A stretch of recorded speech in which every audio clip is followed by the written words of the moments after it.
What's up everyone, Tim here from Everyday Tactical Vids, and today we're looking at a product from Gerber. This is the Gerber Ghostrike Fixed Blade.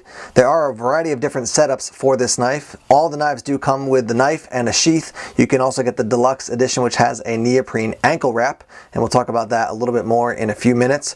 Price range is going to run you probably between $40 and $55 depending on where you pick it up, and I've been very impressed with this knife so far.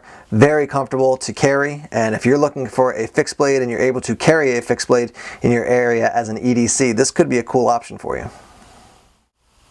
As we jump into the review here, I want to emphasize what Gerber emphasizes as well when they talk about this knife, that if you're going to be carrying a fixed blade, as I just said, as an EDC knife, make sure that you are legally allowed to do that in your area. This is definitely designed for people who are in law enforcement, military, that type of a situation as a backup blade. But if you want to carry it as an EDC blade, make sure you're legally allowed to do that in your area. Don't get yourself into trouble.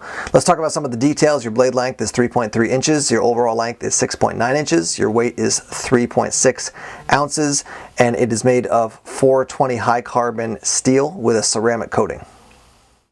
Let's talk about the blade a little bit. You can see it is a fine edge drop point blade. There is a little cutout here, so if you did want to choke up a little bit further to get more control of the knife, you could do that.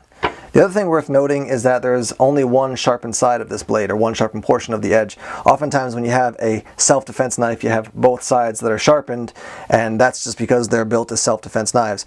This one, because it isn't sharpened on both sides, may give you a little bit more leeway when it comes to carrying the knife as an EDC knife, whether it's open carry, concealed, carrying it as a self-defense knife, whatever the case may be, that may give you a little bit more freedom when it comes to the laws in your area.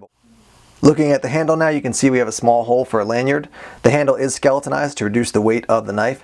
You do have some jimping on the underside on both of those portions of the handle, and then they have what they call a diamond textured rubber overmold to give you a nice solid grip when you're holding the knife.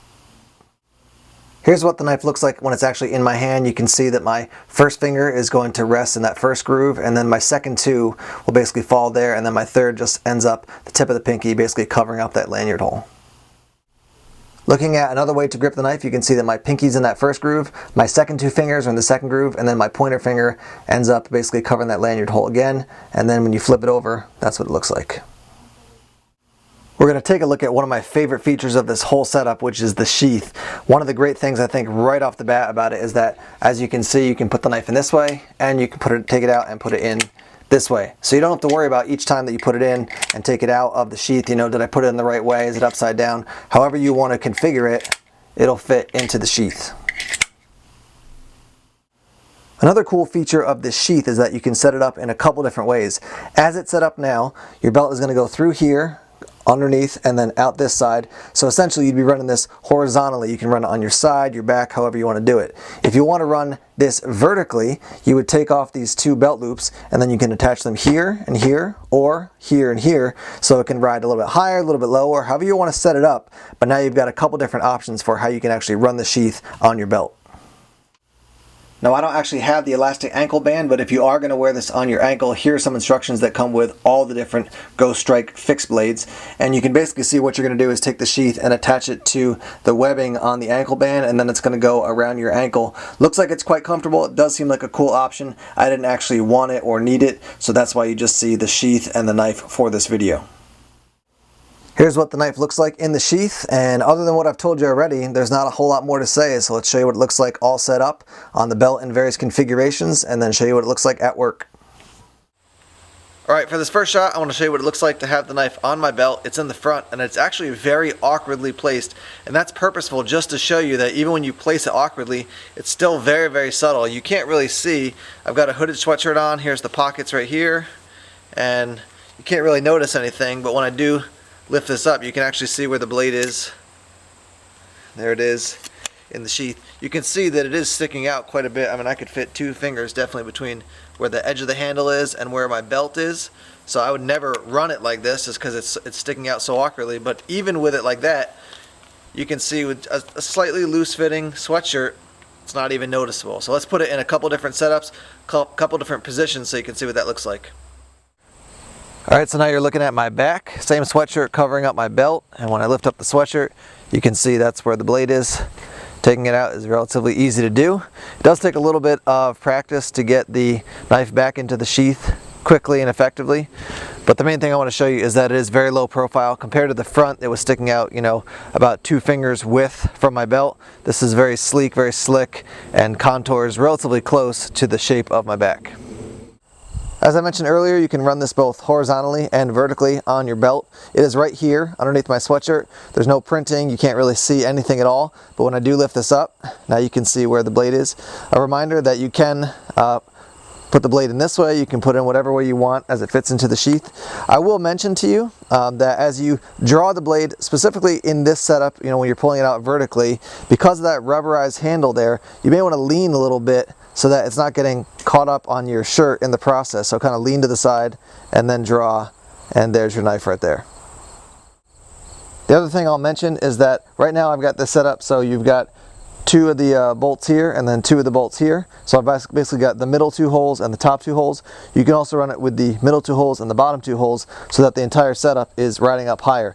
It depends on how you want to, you know, set your knife up, but there are a variety of options for where it's going to rest, either lower or higher on your person. All right, let's do some cutting with the knife here.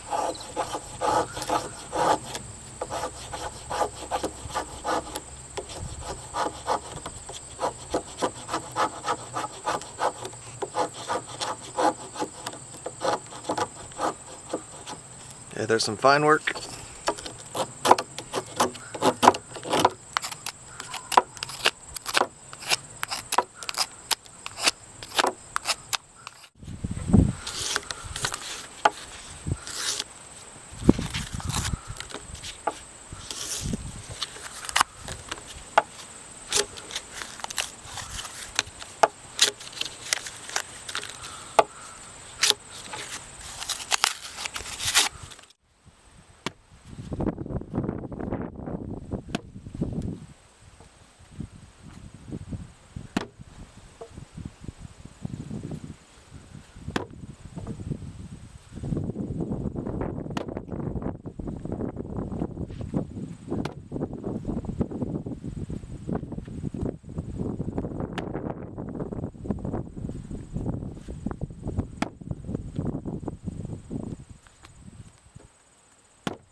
We're wrapping up the review now of the Gerber Ghostrike Fixed Blade. I want to reiterate again, I know I said it a bunch of times already, but if you're going to buy this knife, know the regulations where you live. When it comes to actual cutting, you saw in the test there, it does a decent job. That has more to do with how it came to me as far as its sharpness, so I will sharpen this up and use it a bit more, and as always report in after it's been you know, tested for months or years, and then let you know what I think of it. But it comes decently sharp. I wouldn't call it very sharp, straight from the Gerber company, the Gerber factory. Now, another key thing I want to mention is that this knife is ultimately designed as a self-defense knife. So this is a backup knife, you know, for police officer, you know, military, whatever it might be. If you're wearing this knife and thinking this is going to be my self-defense knife, let me just encourage you to take a step back and to really think about the idea of, am I going to deploy a knife in a self-defense situation? You know, is it better for me to actually think about getting some pepper spray as opposed to carrying this as a self-defense weapon? That's something you really got to search your soul on and think about. You know, do your research, get the training if you're going to actually be using a knife as a self-defense tool, but you know, just do a deeper search to say, am I really willing to use the knife as a self-defense tool? Now that said, if you're going to carry it, I do like the fact that you can carry it a variety of different ways, vertically, horizontally. I like the fact that the blade goes back into the sheath. You know, either way, you can have blade up, blade down, however you want to set it up. It is quite comfortable for a very small knife. I would say the piercing test was decent. It wasn't amazing to me. I was swinging pretty hard. I would say probably 75% strength, maybe 70% strength, and that huge roll of paper towels. It went on average about 1/2 to 3/4 of an inch into the paper towels. Now, that's just something to be aware of. You know, if you're really thrusting with it or slicing with it, however you're going to use it, you're going to be getting different results, you know, depending on how sharp the blade is and such. But just wanted to give you a sense there. As far as the distance, it was actually piercing that thick roll of paper towels. So it was about 1/2 to 3/4 of an inch each time. Another thing I like about this knife is your setup options. You have your horizontal and your vertical on your belt. You can run it on your ankle if you get that neoprene sheath I was talking about before. You could also run some paracord through some of those holes and run it as a neck knife if you wanted to. So lots of different options when it comes to that. Everyday carry use, I mean, I guess if you want to carry a fixed blade or if you want to carry it as a neck knife, you could certainly use it as that. I prefer a folding knife, a pocket knife, to be able to take out of my pocket to use for everyday tasks. But if you're into fixed blades for everyday carry, this could be a good option for you. As far as the aesthetics, I think it's a really cool looking knife, and I like the concept in general that Gerber has, the thought they've put into this knife. And that's it on the Gerber Ghostrike Fixed Blade knife. Thanks as always for checking out our videos. Please subscribe to Everyday Tactical Vids here on YouTube. Like us on Facebook, follow us on Twitter, check us out on Instagram and Tumblr as well. Take care.